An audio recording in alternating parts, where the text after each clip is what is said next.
Hi, everybody. Miles Morales has dropped with some very interesting mint numbers, very small mint numbers. Did we learn anything?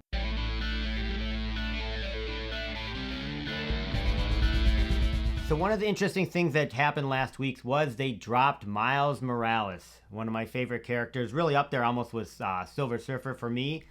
And they had really, really small mint numbers on it. As we know, there were 3,000 total. 160 publicly available mints for the SR, 250 total. Less than 1,000 of the ultra rare and 1,750 of the rare. Really, really cool NFTs. They look awesome. People have been taking pictures of them, showing them everywhere, and it's just amazing. I was lucky enough to get all three. Yes, it was a little bit expensive, but I think it's well worth it. So, what did we learn? And what can we glean from this going forward? Those are the questions, right? So I have four things I want to talk about, but first I just want to talk about the hat. Lots of people are getting their Sleeping Comics hat. I appreciate so much all the support, all the great DMs. Lots of people have been either streaming with them on or posting them on Twitter. I really appreciate that. Thank you so much. Really excited people were excited about it. Sadly, they're all sold out. So, and I don't think I'm going to make any more of these blue ones. Maybe I'll make a different color one later on. Probably not for a year or two. But there will be other fun stuff. I just have talked to a couple of people. And so follow me on Twitter. Obviously, subscribe to the YouTube channel. There'll be lots of cool things coming. I think you're definitely going to want to pay attention.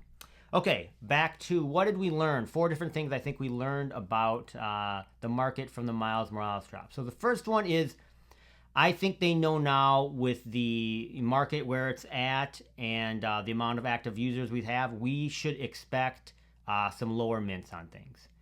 And I know they're always constantly testing things, and I think that's good. But what we've seen here is that for a major character, they may be willing to drop it as low as 3,000 mints total, all rarities, and maybe we could see something even smaller than that. So let's talk a little bit about prices. So right now, the rare is at around 250, the UR is at 450, and the SR is around 6.5K. They are kind of fluctuating back and forth. I think they've stabilized to a certain degree, but you never know. Like I said, these are smaller mints, but I want to say people that have really, really gone hard on them maybe have already done so. Not sure, but we'll see what happens. It does seem stable at this point. Obviously, if we get an influx of users or anything, that number could explode. Or if we see something big, maybe that number could go down if people sell off and try and get gems for something else. But what does that tell us going forward? So here's the first thing that I would say is, I think we should expect these types of mint numbers going forward for major characters. So for example, an Incredible Hulk, a Yoda, things like that. I think they're gonna stick to these types of numbers. Maybe even less, maybe a little bit more. I'm not sure, but that's something to keep in mind.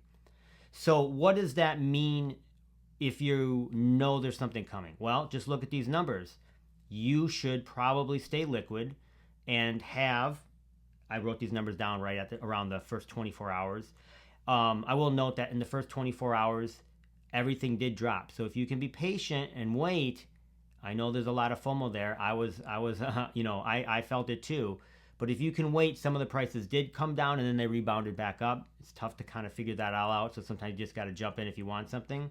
But you wanted to have on hand approximately around 300, 350, what the rare is going for. 500, 550, that's what the ultra was going for. And the SR at that point was about 4K. So if they do something similar and it's a big character like Miles Morales, and there's characters that are much bigger than Miles Morales, Yoda, for example, could be a good example of that. That's how much liquidity you want to have on hand so you're not scrambling leading up to the drop.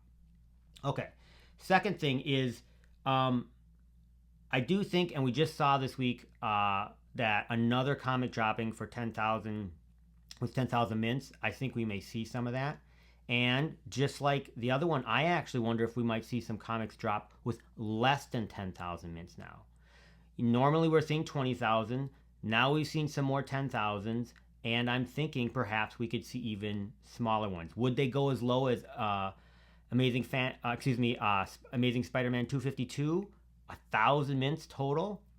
I wonder if we could see that once again. It's possible. So keep that in mind when you're holding gems, selling things. Once again, what are we trying to observe so we can kind of try to attempt to figure out what might be happening? These are things that are going on, at least in my head. Okay, so the next discussion I just wanted to have is understanding the amount of mints and this kind of marriage there is with supply and demand. So we know there's about 5,000 active users. I think that there's, around maybe 5 to 10 of these kind of super whales and maybe another additional 100 whales. So that's what you see when you are looking at Miles Morales Secret Rare, 160 publicly available. So 100 are kind of taken up from these whales and super whales. They might buy a couple. They may be like duplicates, triplicates. Maybe they buy 3 at a time. But then there's kind of these 60 or 50 left. And those people, as the price tends to move up, they sell.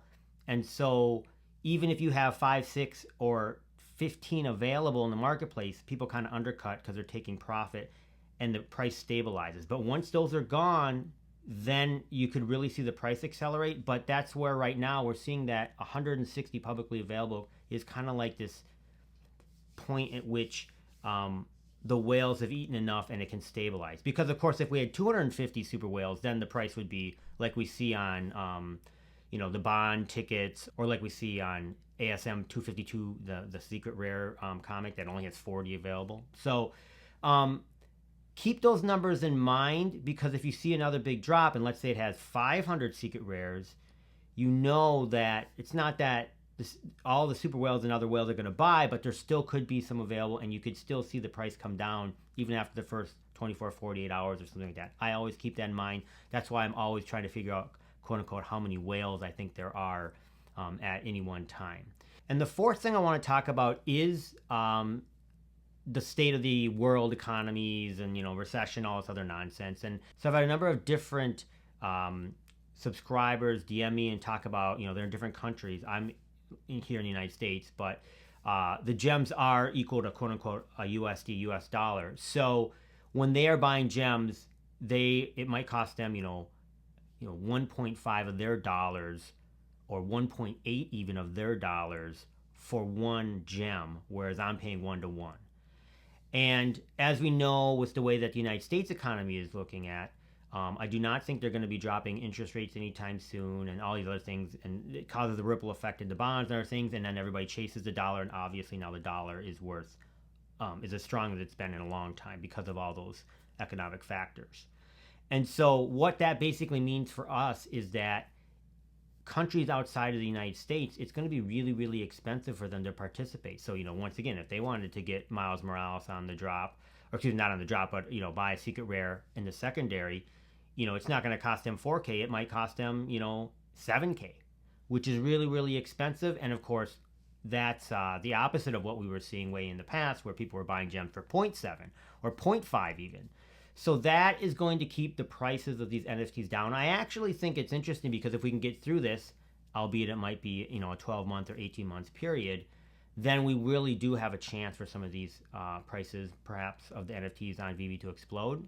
So that's really interesting. But you want to keep in mind with your own financial situation, and obviously none of this stuff on my channel is financial advice. It's just things that go through my brain, that it's going to be a longer term.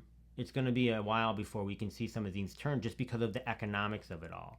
And people in other countries, depending on their currency, may have to pay more for their gems, and thus their buying power is less, and thus the prices are going to be less. So something you definitely want to consider when you're evaluating and buying things. As I've always said in this channel multiple times, whenever and before you buy something, you should try to, or at least I, look at what price point am I going to sell this for, and when do I think it's going to get to that price point, because that indicates to me how long I might have to wait, what type of investment I want to put into it, et cetera, et cetera. So that's really how I think. And when you look at the global market, that is going to give us an indication of how we think that it might. So there's a lot of other things, obviously, we don't know if, perhaps VeVe does tons and tons of marketing and we get a bunch of people that are super, super rich and they just don't care. They come in and start buying things that could change everything. There's a lot of things we don't quite understand yet. So, that's why this is a fun market in terms of it could explode at any point in time. But that's obviously, kind of moon boy thinking. I think you want to look at the market and what we know right now and how it's working and try and make your moves based on that. That's what I tend to do as well. Anyway, thanks for watching. I really appreciate all the support, and I'll talk to y'all soon.